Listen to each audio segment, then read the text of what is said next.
Inilah justru bentuk konkret dari merendah-rendahkan pengadilan, menghina pengadilan. Siapa yang bilang dia akan datang kalau dipanggil pengadilan? Nyatanya dia nggak datang. Dia nggak datang. Mas Roy dan juga publik, sistem peradilan perdata itu sistemnya bisa langsung, tapi bisa juga diwakilkan oleh kuasa. Ini berlaku dalam semua proses, mulai dari mediasi sampai dengan nanti di putusan. Jadi, kalau pengacaranya Pak Jokowi sudah hadir di persidangan, ya berarti itu sudah mewakili Pak Jokowi. Tidak ada alasan, tidak ada peraturan perundangan apapun, ya kalau sudah pengacaranya hadir, prinsipal harus hadir. Bukan berarti tidak boleh, boleh banyak juga pengacara bersama prinsipalnya hadir persidangan banyak, tapi itu pilihan saja, bukan berarti Pak Jokowi di situ melanggar proses persidangan. Dan sudah menghina saya sehina-hinanya, sudah menuduh ijazah itu ijazah palsu, sudah merendahkan saya serendah-rendahnya. Ya nanti dibuktikan lewat proses hukum. Nanti akan kita lihat di proses di pengadilan seperti apa. Artinya kalau untuk pelaporan itu bisa untuk peringatan ke pihak lain gitu nggak Pak yang melakukan yang sama? Nanti akan menjadi pembelajaran kita semuanya. Semua orang Indonesia pasti mencatat kata-katanya. Semua orang Indonesia pasti mencatat kata-katanya. Pak Jokowi berhasil 10 tahun, orang suka tidak suka. Masalah ijazah dipersoalkan. Nanti ijazah saya ditanya-tanya. Iya kan? Inilah justru bentuk konkret dari merendah-rendahkan pengadilan, menghina pengadilan. Siapa yang bilang dia akan datang kalau dipanggil pengadilan? Nyatanya, ini fakta. Tadi siang itu ada mediasi yang seharusnya dia datang. Dia nggak datang, malah nyanyi di rumahnya. Padahal ada orang, kecuali orangnya di luar negeri loh ya. Para pelapor yang pakai alasan nggak jadi lapor karena ditunda, karena lagi di luar negeri. Oke, ini Jokowinya ada di Solo, ada di rumah, malah menemui penyanyi dibanding datang ke persidangan. Kalau ke persidangan bawa ijazahnya, insya Allah ya Pak Dr. Taufik dan para penggugat di Solo itu clear, itu udah selesai. Lah malah enggak. Apa? Semua orang Indonesia pasti mencatat kata-katanya. Saya akan bawa kalau kita pengadilan. Tadi Solo itu yang minta siapa? Pengadilan kan? Jadi nggak datang. Udahlah jelas gitu. Jadi masih dari situ udah kelihatan inkonsistensinya. Bang Freddy merespon pernyataan Mas Roy ini? Ya, jadi mungkin Mas Roy dan juga publik perlu tahu ya bahwa kalau sistem peradilan perdata itu sistemnya bisa langsung ya, tergugat itu bisa langsung, tapi bisa juga diwakilkan oleh kuasa. Ini berlaku dalam semua proses, mulai dari mediasi ya sampai dengan nanti di putusan. Jadi kalau pengacaranya Pak Jokowi sudah hadir di persidangan, ya berarti itu sudah mewakili Pak Jokowi. Tidak ada alasan, tidak ada peraturan perundangan apapun. Ya kalau sudah pengacaranya hadir, prinsipal harus hadir. Bukan berarti tidak boleh, boleh banyak juga pengacara bersama prinsipalnya hadir persidangan banyak. Tapi itu pilihan saja, bukan berarti Pak Jokowi di situ melanggar proses persidangan. Dan mediasi menurut Anda tidak akan menyelesaikan persoalan ini, Bang Freddy? Iya, mediasi itu kan memang proses yang harus dilalui. Siapa tahu kedua belah pihak bisa ada titik temu untuk menyelesaikan perkara ini secara baik-baik, kan begitu, tidak sampai ke persidangan. Nah, berarti tidak ada titik temu, artinya tidak ada titik temu. Pihak penggugat meminta apa, pihak tergugat itu tidak bisa menyanggupi atau tidak mau menyanggupi permintaan penggugat. Sesimpel itu sih, sesimpel itu proses peradilan perdata itu. Oke, Mas Roy ada mau ditanggapi? Iya jelas kan, berarti kita lihatlah seluruh rakyat Indonesia menjadi saksi. kata-kata dari dia sendiri. Katanya dia akan hadir, kemudian akan datang di sidang dan menunjukkan kalau diminta pengadilan tanpa menyebut apa itu perdata, apa itu pidana. Ya, dan peraturan MA 2016 clear banget, itu memang mengatur yang namanya mediasi. Tadi ada mediatornya, profesor dari Universitas Negeri 11 Maret. Sudah ada semua, sudah diciptakan, negara sudah menciptakan itu. Kalau dia datang menunjukkan itu, kan publik bisa mulai, ini elegan. Oke, Mas Freddy tadi mengatakan pilihan, ya ini pilihan yang nggak elegan, pilihan yang kurang bagus lah gitu. Saya juga, waduh, kok kayak gini yang dipilih gitu. Ini sarannya kurang bagus. Kalau dia datang menunjukkan bagus, nanti misalnya ketika di Jakarta juga misalnya kemarin tanya lapor ya Mas Tifal, lapor itu kan ya kita lucu aja lah gitu, kita lihat aja nanti ya. Orang lapor mengadu ijazah kan harusnya juga ijazahnya itu diperiksa, disimpan dulu atau disita oleh kepolisian, kan nyatanya juga tidak gitu. So Jadi, pembuktian apa yang bakal Anda tunjukkan gitu. nanti ini Anda sudah diadukan di Mapolda langsung oleh Pak Jokowi, di Mapolres Metro Jakarta Selatan juga Anda diadukan oleh Peradi Bersatu. Bukti apa yang mau Anda tunjukkan nanti kalau dipanggil untuk diperiksa, Mas Roy? Loh, Kak, saya sesuai konsisten ya. Jadi artinya ketika itu datang, saya akan tunjukkan bukti-bukti pemeriksaan primary evidence ketika saya memeriksa skripsi waktu itu, dan ketika saya memeriksa apa yang ditunjukkan oleh kader salah satu partai SI itu, dan yang ditunjukkan oleh dekan Fakultas Kehutanan Dr. Sigit Sunarta yang mengisi itu berupa fotokopi. Kalau fotokopinya dan yang diposting itu sinkron, ya berarti itu bisa dianalisis. Kalau nanti misalnya ternyata yang ditentukan lain, nah ini malah jadi soal ini, jadi berita. Jadi selama ini yang dipakai untuk yang disebut ijazah itu apa? Tapi sekali lagi, skripsinya itu abal, skripsinya tidak patut dan tidak layak. Skripsinya kita berani main 99,9% itu adalah palsu. Kalau skripsinya palsu, ibaratnya Mas Tif, ini kayak telur. Kalau telurnya busuk ya nggak akan netes jadi ayam. Nggak mungkin telur busuk menetes jadi ayam. Itu ya kalau skripsinya busuk, ya mungkin ijazahnya jadi. Bang Freddy, Mas Roy masih tetap pada pendiriannya. Menurut Anda itu cukup tidak? Atau masih harus ada hal yang dibuktikan lagi menurut Anda?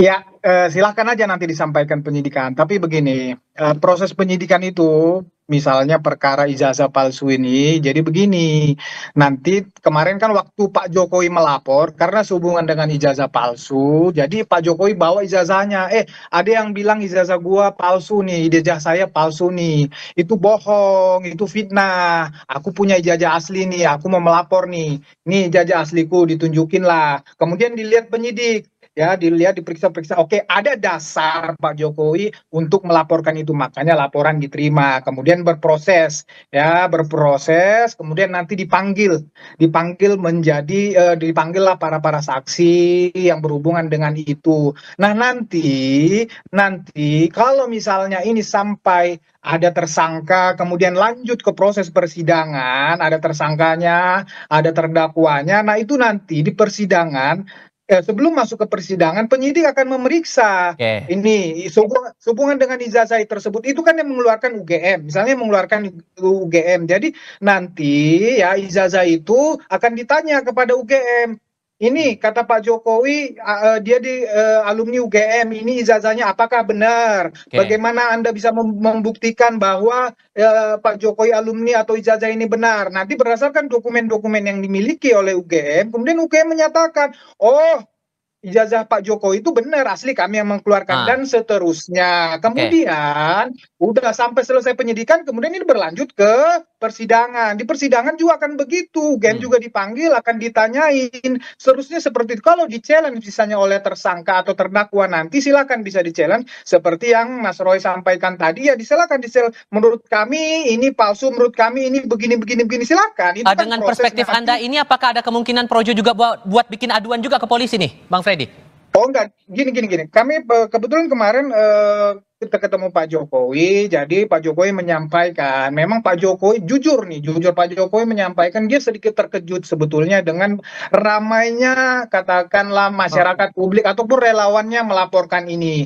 Makanya beliau bertindak langsung laporkan biar ini tidak semakin terus bergulir, semakin banyak pihak-pihak yang dilibatkan dalam perkara ini. Jadi kami juga waktu itu menyampaikan, Pak kami mau lapor nih di seluruh Indonesia, Projo akan melapor. Oh nggak usah, nggak perlu lagi, sudah cukup. Begitu, jadi Projo tidak akan melaporkan masalah ini lagi, Mas. Oke.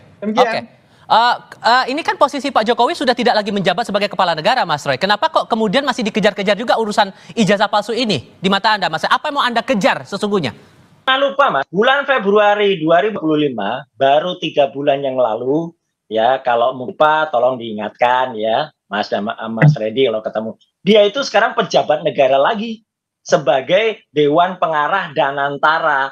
Jadi sebagai Dewan Pengarah Danantara itu pejabat publik.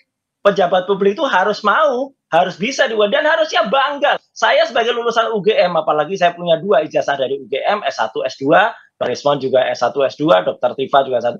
Kami sangat bangga dengan ijazah kami, gitu. Dan kami sangat terbangga-bangga, gitu. Bukan malah terhina-hina, gitu loh. Apa ada orang yang lulus susah di atas Gajah Mada yang sangat terkenal, kemudian merasa sehina-hinanya? Kalau kami sebangga-bangganya, Mas Tifa. Jadi ini paradok banget lah gitu. Jadi artinya dia masih negara gitu. Jadi ada orang pejabat negara sesuai dengan Undang-Undang Keterbukaan Informasi Publik. Tapi ini tuduhannya menghina diri Pak Jokowi loh. Terasa terhina Pak Jokowi dengan tuduhan-tuduhan semacam ini. Gimana merespon itu, Mas Roy? Iya lu aja gitu loh. Kok bisa terhina punya ijazah Universitas Gadjah Mada kok terhina? Harusnya UGM juga merasa terhina gitu. Kalau dikatakan ada orang yang kemudian tidak enggak dengan ijazahnya gitu. Jadi kalau ini kan statement aja biasa gitu loh. Kita mempertanyakan, dan peneliti itu mau terlindung di bawah kampus atau dia independen kayak saya Dr. Rismon, itu punya hak ya, hak profesional, hak publik untuk kemudian melakukan kalau ada yang kurang tepat. Dan kalau ditanyakan misalnya, kok hanya Pak Jokowi aja? Enggak, kalau ada tokoh publik yang lain yang misalnya kemudian kita curious ya, kita kepo, mungkin ijazahnya nggak benar nih, tentu akan kita speak up juga, misalnya yang lagi menjabat sekarang ya gitu, yang ini jual apa yang disuarakan oleh para purnawirawan tadi itu clear banget, itu juga pasti akan dibedah juga ijazahnya. Bukan kepala negara tapi masih menjadi pejabat negara, contoh kasus di Danantara, Bang Freddy. Makanya kemudian ini masih tetap dipersoalkan. Beralasan tidak menurut Anda, Bang? Itu kan alasan yang dicari-cari aja. Kemudian itu kan belakangan. Itu kan belakangan Dewan Pengarah nggak ada hubungannya lah dengan perkara ini. Jadi begini, ya silahkan nanti Mas Roy dan kawan-kawan melakukan pembelaannya, silahkan. Pak Jokowi bukan merasa terhina bahwa dia alumni UGM, justru dia sangat bangga. Itu yang membuat dia menjadi pada posisi presiden 2 periode, dan ijazah itu yang dipergunakannya yang membuat dia merasa terhina sehina-hinanya, martabatnya, kehormatannya diserang adalah ketika ijazah yang dia pergunakan, dia peroleh itu dengan sebaik-baiknya itu dia pergunakan untuk menjadi presiden 2 periode dikatakan palsu. Kemudian terus-menerus itu dibangun narasi-narasi seolah-olah Pak Jokowi ini telah menggunakan ijazah itu untuk menjadi wali kota, gubernur, presiden ya, dengan dasar-dasar atau ijazah yang tidak benar. Itu narasi itu di publik menjadi gaduh, itu yang membuat Pak Jokowi menjadi terhina dan melapor, bukan karena beliau alumni UGM. Jangan dibolak-balik, Mas Roy. Oke, gimana Mas Roy? Nah, artinya itu fakta ya. Fakta kami pun dari UGM itu ya justru malah merasa bangga kalau misalnya ada ijazah kami. Dan soal antara belakangan bukan ya. Saya ingat betul ya, saya bukan lupa. Saya menyuarakan soal ijazah ini pada akhir Maret. Itu pun setelah tanggal 15 Maret. Dr. Rismon Sianipar itu juga datang ke UGM pada saat pertama pada tanggal 15 Maret, dan kemudian dia melihat. Kemudian dia melakukan hipotesa. Kemudian tambah lagi kader partai, yaitu pada 1 April. Itu semua Jokowi sudah menjadi Dewan Pengarah Danantara. Ya, seluruh publik menilai nih, Mas Tifa. Jokowi itu sudah, kalau misalnya dia November sudah jadi rakyat biasa. Sampai dengan Januari, Februari, itu dia belum apa-apa. Nah, kalau ada gugat ijazah di situ, mungkin salah, karena dia rakyat biasa. Nah, Februari, jadi publik clear sekali. Time stamp-nya itu, time framing-nya itu tepat sekali. Ketika Maret, kita teriak, loh ini ada pejabat negara, ya harus mau dong itu dibuka. Dan ternyata faktanya, siang ini, fakta itu sudah bilang kalau mau menunjukkan keadilan, ternyata tidak mau ditolak keadilan. Ini kan sudah intislah dengan statement-statementnya. Publik lah itu semua itu. Ini sudah banyak aduannya Bang Freddy. Menurut Anda aduan-aduan dari para pihak, dari Pradi Bersatu sudah melapor ke Polres Jakarta Selatan, Pak Jokowi langsung mengadu ke Mapolda Metro Jaya. Apakah ini akan berujung pada hukuman atau gimana Anda membaca prospeknya ke depan? Jadi begini, saya tanggapi sedikit tentang pejabat negara tadi, walaupun nggak ada hubungannya, udah saya sampaikan dan antara dengan ini. Cuman karena Mas Roy berargumen gitu tadi ini, mungkin lagi rame terakhir-terakhir ini bahwa BUMN itu ya dan antara itu tidak termasuk lagi pejabat negara, bahwa Dewan Lain, itu undang-undang KPK, lain. Ya silakan Anda mengatakan lain, tapi saya menjelaskan seperti itu. Nah, kemudian masalah itu tadi, ya sudah pasti ini, ya kalau saya juga orang hukum, saya melihat ini akan berujung di pengadilan. Saya melihat ini akan ada tanpa mendahului, tapi karena ini kan kasus yang sederhana seperti yang saya sampaikan tadi. Ini ada tuduhan ijazah palsu yang rame terus di media, rame di publik, nah, kemudian dilaporkan. Ini kan kasus sederhana, tinggal dibuktikan, dan ini saya percaya akan bergulir terus di pengadilan dan akan ada vonis untuk ini yang dinyatakan. Dan bukti dari para pelapor ini cukup kuat menurut Anda Bang Freddy? Pak Jokowi jelas, Pak Jokowi jelas sudah membawa ijazahnya yang SD sampai fakultas, itu kan udah sampai universitas sudah. Ini kan bukti yang sudah sangat kuat, bukti otentik kan begitu. Nah, masalah para pelapor yang lainnya kan juga kalau nggak salah saya penghasutan ini tinggal dibuktikan saja apakah perbuatan-perbuatan para terlapor ini benar-benar bisa menghasut publik. Tinggal dibuktikan saja. Kan sudah menghina saya sehina-hinanya, sudah menuduh ijazah itu ijazah palsu, sudah merendahkan saya serendah-rendahnya. Ya nanti dibuktikan lewat proses hukum. Nanti akan kita lihat di proses di pengadilan seperti apa. Artinya kalau untuk pelaporan itu bisa untuk peringatan ke pihak lain gitu nggak Pak yang melakukan yang sama? Nanti akan menjadi pembelajaran kita semuanya.